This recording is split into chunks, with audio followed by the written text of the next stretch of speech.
Bapak,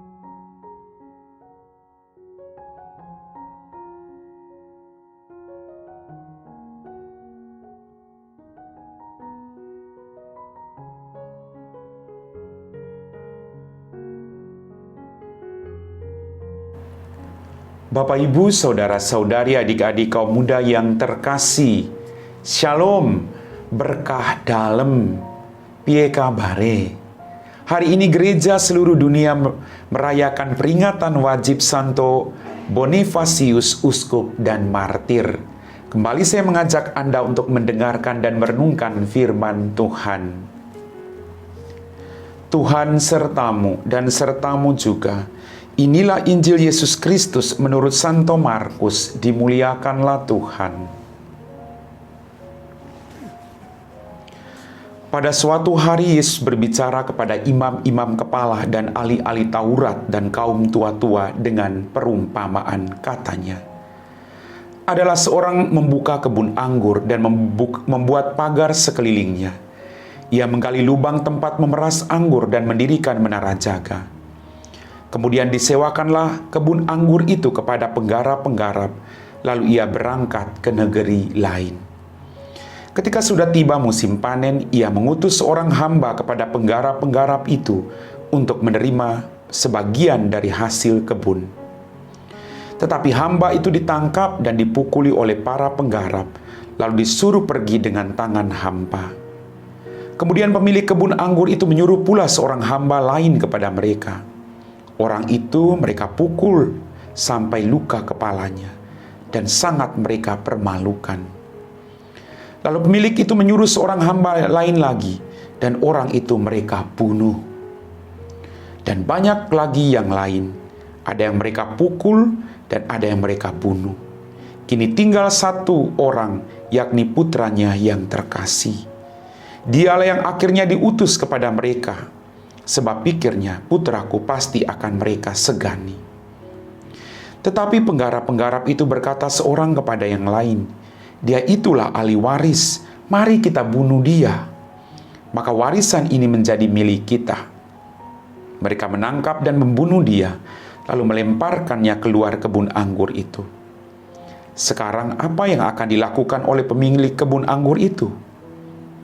Ia akan datang dan membinasakan penggarap-penggarap itu, lalu mempercayakan kebun anggurnya kepada orang-orang lain. Tidak pernahkah kalian membaca ayat ini? Batu yang dibuang oleh para tukang bangunan telah menjadi batu penjuru. Itulah tindakan Tuhan. Satu hal yang ajaib dalam pandangan kita. Lalu mereka berusaha untuk menangkap Yesus, karena mereka tahu bahwa merekalah yang dimaksudkannya dengan perumpamaan itu. Tetapi mereka takut kepada orang banyak, maka mereka pergi dan membiarkan Yesus.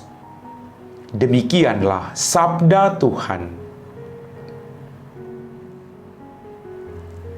Bapak, Ibu, Saudara-saudari, adik-adik kaum muda yang terkasih, melalui bacaan Injil pada hari ini kita dapat merenungkan bahwa Allah sebagai pemilik kebun anggur sudah sewajarnya ia menuntut sebagian dari hasil dari ladang yang ia percayakan. Tetapi karena keserakahan dan ketamakan manusia, maka mereka berjuang untuk mengambil segala-galanya. Bapak, Ibu, Saudara-saudariku yang terkasih, kita harus bersyukur bahwa Tuhan selalu memberikan kita kesempatan untuk mengembangkan apa yang ia percayakan kepada kita. Dia beri kita tanggung jawab. Dan tanggung jawab yang diberikan, tentu orang akan meminta pertanggungjawaban. Bapak, Ibu, Saudara-saudariku yang terkasih, manusia begitu serakah. Kadang semuanya ingin menjadi miliknya, lalu harus mengorbankan orang lain. Dengan cara apapun, yang penting dia selamat, tidak peduli dengan orang lain.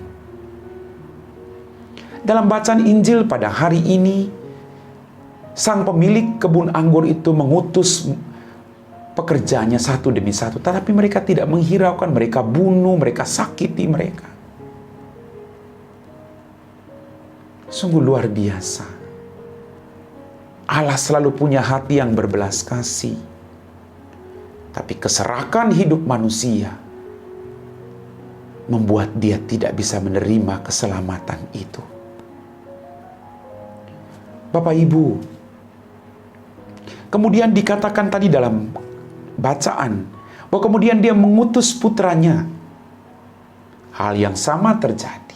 Mereka tidak percaya. Mereka mengatakan itu ahli waris, mari kita bunuh, serahkan. Mari kita kembali merenungkan, apakah saya juga termasuk orang yang serakah dalam hidup ini? Terhadap istri, anak, suami, orang-orang di sekitar saya, keluarga saya. Apakah kita bersikap serakah terhadap orang lain? Mari kita belajar. Punya hati yang berbelas kasih terhadap orang lain. Hati yang bisa mencintai orang lain. Kita mohon rahmat dari Tuhan, agar Dia mengambil keserakahan hidup kita dan menggantikan dengan hati yang baik, hati yang bisa mendatangkan keselamatan, harapan, sukacita bagi orang-orang di sekitar kita. Amin. Bapak, Ibu, Saudara-saudari, adik-adikku yang terkasih, kita telah diteguhkan oleh firman Tuhan. Kita siapkan hati kita untuk berdoa. Dalam nama Bapa dan Putra dan Roh Kudus. Amin. Ya Tuhan Allah Bapa kami dalam kerajaan surga, terima kasih atas rahmat kehidupan yang Kau berikan kepada kami. Ampuni dosa dan kesalahan kami. Pada kesempatan ini Tuhan, kami berdoa bagi orang-orang yang sedang bekerja. Berikan mereka rahmat kesehatan, kebahagiaan, rejeki yang secukupnya. Jauhkanlah mereka dari segala mara bahaya. Biarlah apapun yang mereka lakukan semuanya untuk kemuliaan nama-Mu. Berkatilah juga orang-orang yang masih mencari pekerjaan sampai saat ini Tuhan. Dampingi mereka, berikan mereka semangat agar mereka tidak menyerah, tapi percaya bahwa kerja keras yang mereka lakukan akan mendatangkan berkat bagi hidup mereka. Kami puji Engkau Bapa, kini dan sepanjang segala masa. Amin. Tuhan sertamu dan sertamu juga. Semoga kita sekalian diberkati oleh Allah yang Maha Kuasa, Bapa dan Putra dan Roh Kudus. Amin.